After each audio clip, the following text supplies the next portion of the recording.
Assalamualaikum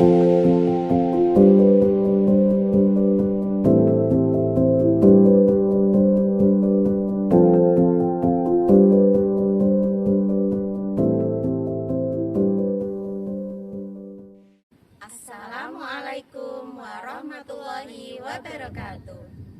Kami CGP Angkatan 9 Kabupaten Kudus akan melaksanakan tugas untuk membuat demonstrasi kontekstual modul 2.3, yaitu pelaksanaan coaching dalam supervisi akademik yang terdiri atas observer, coach dan coachee bersama saya Ani Iswati dari SMP 1 Dawe dan teman-teman saya Arum Wahyu Lestari dari SD 2 Ternadi. Saya Dina Rahayu dari SD 2 Margorejo. Selamat menyaksikan. Assalamualaikum Bu Arum. Waalaikumsalam Bu Ani. Sehat ya Bu Arum ya? Alhamdulillah Bu. Oke, hari ini kan Bu Arum akan melaksanakan coaching dengan Bu Dina ya. Betul Bu. Nah, sebelum Bu Arum melaksanakan coaching, kita akan berbicara sebentar ya untuk rubrik penilaian apa saja, karena di sini nanti saya sebagai observer ya Bu ya. Kita akan berdiskusi dulu sebentar dan saya juga akan menyampaikan rubrik penilaian pelaksanaan coaching Bu Arum dengan Bu Dina. Oke. Untuk pelaksanaan coaching Bu Arum kali ini ya, apakah nanti Bu Arum sudah sesuai dengan alur kita atau belum ya. Kemudian nanti juga saya akan mengamati bagaimana Bu Arum memberikan pertanyaan-pertanyaan berbobot kepada coachee. Kemudian saya juga akan melihat ya bagaimana coachee merespon pertanyaan-pertanyaan dari Bu Arum tersebut. Oke, di sini saya juga mengingatkan kepada Bu Arum ya bahwa dalam pelaksanaan coaching kali ini kan ada beberapa prinsip yang harus kita laksanakan ya. Yang pertama kemitraan, kemudian berpikir kreatif, dan yang selanjutnya adalah memaksimalkan potensi. Seperti itu ya Bu Arum ya. Nah, untuk proses coaching kali ini saya ingin bertanya terlebih dahulu kepada Bu Arum ya. Kompetensi apa yang ingin Bu Arum kembangkan dalam pelaksanaan coaching hari ini Bu Arum? Ya, baik Bu Ani. Kita ketahui bahwa ada 3 kompetensi dalam prinsip coaching, yakni yang pertama present, kedua mendengarkan aktif, dan memberikan pertanyaan berbobot. Dari ketiga itu yang ingin saya kembangkan kompetensinya adalah mendengarkan aktif. Oke, mendengarkan aktif ya Bu Arum ya. Oke. Baik, dari kompetensi mendengarkan aktif tersebut, indikator ketercapaian apa yang ingin Bu Arum capai? Ya Bu, indikator ketercapaian yang saya inginkan adalah di mana ketika coaching bisa mencapai atau mendapatkan solusi dari permasalahan yang beliaunya sampaikan kepada saya lewat pemikirannya sendiri Bu. Seperti itu. Ya. Terus berarti Bu Arum ingin agar coachee Bu Arum bisa mendapatkan solusi dari pemikirannya sendiri, seperti itu ya Bu? Betul Bu. Oke, bagus sekali Bu Arum dan terima kasih atas jawabannya. Sekarang Bu Arum selamat melaksanakan coaching hari ini dengan Bu Dina, semoga berjalan dengan lancar. Nah, setelah Bu Arum melaksanakan coaching nanti kita akan berbincang-bincang lagi ya Bu ya.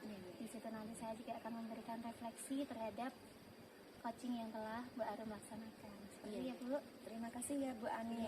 Ya, Assalamualaikum Bu. Waalaikumsalam warahmatullahi wabarakatuh. Assalamualaikum Bu Dina. Gimana kabarnya nih Bu? Waalaikumsalam Bu Arum. Alhamdulillah sehat. Tapi ada sedikit masalah nih Bu.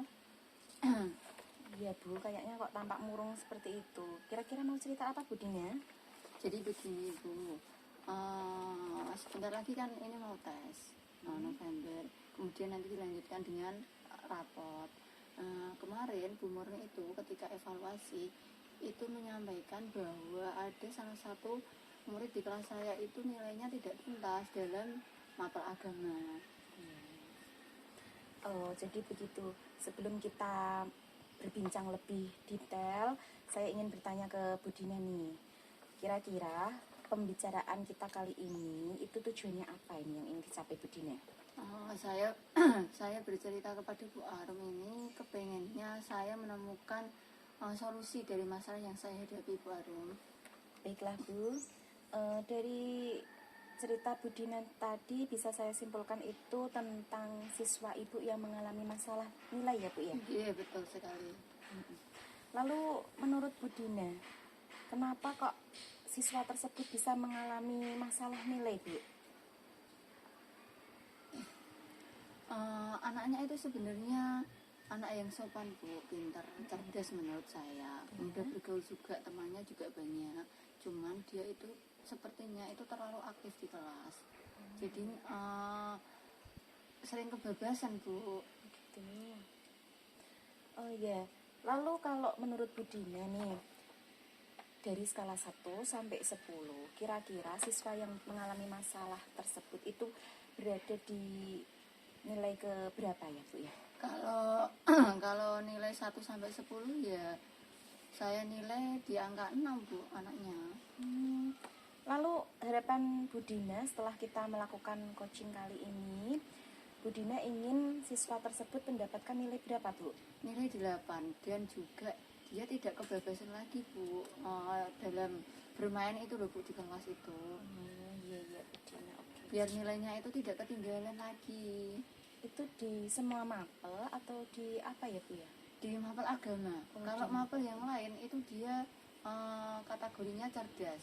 Gitu. Nggih, tidak ada nilai yang di bawah KKM. Gitu.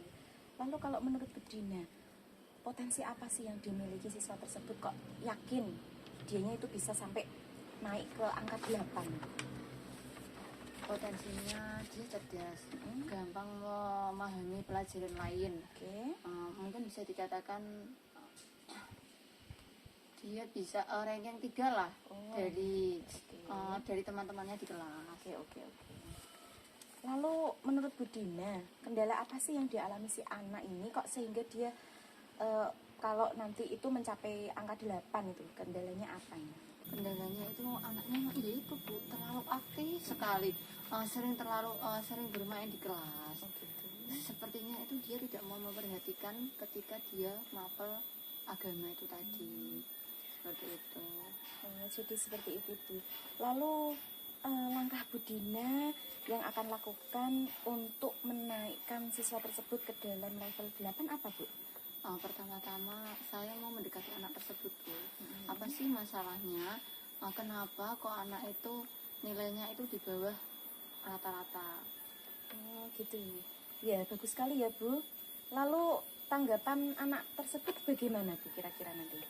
Setelah saya tanya baik-baik, anaknya itu cerita mengeluhkan guru agamanya itu kalau mengajar itu hanya sekedar cerita terus, tidak pernah menggunakan misalkan media atau gambar atau dengan video, itu tuh nggak pernah Bu, cerita hanya sekedar cerita.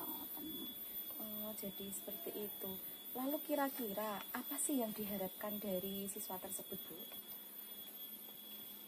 Yang diharapkan siswa tersebut ya guru agama itu menggunakan media lah, video-video, terus kadang dia juga, aku tuh seneng Bu kalau pura-pura jadi apa gitu loh Bu, berarti kan dia suka bermain peran Bu.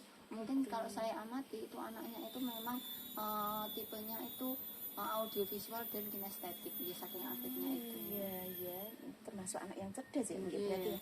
Ya Bu, berdasarkan dari cerita Bu Dina tadi ya, berarti anak ini itu sudah bagus di mapel-mapel lain. Lalu menurut Bu Dina, bagaimana anak ini itu memahami pelajaran tersebut selain mapel PAI tadi Bu? Kebetulan saya kan wali kelasnya, juga guru kelasnya itu memang saya itu sering menggunakan media-media pembelajaran yang digital Bu. Saya sering menggunakan televisi, menggunakan video pembelajaran laptop, lewat laptop juga, kemudian LCD proyektor, mungkin dengan bermain peran, seperti itu Bu. Oh ya, berarti anak ini memang kreatif dan inisiatif banget ya Bu ya? Karena dia itu memang paling suka, paling antusias kalau saya lihat, kalau saya menggunakan media tersebut, dia paling antusias Bu, gini tabu, besok pakai ini ya, seperti itu, antusias sekali kalau kalau pakai media pembelajaran digital. Oh gitu ya, baiklah. Lalu menurut panjenengan ini ya, kan tadi anak itu memang sudah kreatif dan inisiatif, tanggapannya Bu, guru PAI-nya gimana Bu terkait dengan anak tersebut Bu? Setelah saya ketemu sama Bu Murni, saya tanya, itu beliau memang mengiyakan. Saya sering memakai menerangkan anak itu materinya dengan bercerita, karena tahu sendiri kan Mbak, kalau saya itu sudah tua, saya itu tidak terlalu bisa menggunakan media digital dalam pembelajaran, seperti itu tanggapannya Bu. Tapi beliau bersedia belajar, saya ajari cara menggunakan laptop gitu tah Mbak, biar nanti saya bisa, seperti itu Bu, bersedia berlatih dan belajar lah, seperti Oh, itu. begitu. Berarti kendalanya Bu Murni tadi atau guru PAI tadi adalah faktor usia ya Bu Iya, ya. betul. Nah, sekarang kan Bu Dina sudah tahu nih dari sisi anak maupun dari sisi Bu Murni tadi. Lalu langkah apa yang akan Bu Dina lakukan untuk anak tersebut supaya tidak tertinggal lagi di mata pelajaran PAI Bu? Pertama-tama tentunya saya akan berkonsultasi sekaligus berkolaborasi dengan guru PAI tersebut, Bu Murni nggih. Tentang bagaimana sih sebaiknya anak tersebut itu bisa meningkat tingkat antusiasnya itu loh sama pelajaran PAI itu. Terus kemudian yang kedua, saya juga akan berkoordinasi dengan orang tua anak tersebut untuk membantu saya dan mendampingi anaknya di rumah. Biar belajarnya itu semakin rajin lah di rumah. Tentunya itu dikhususkan dalam bidang agama. Kemudian yang ketiga, saya selalu memantau anak tersebut kemajuan belajarnya PAI itu sampai mana. Wah, sudah bagus sekali ya rencana aksinya Bu Dina yang sudah direncanakan dengan matang ini. Kira-kira ini kapan Bu Dina akan melaksanakan rencana ini? Rencananya sih Senin depan Bu.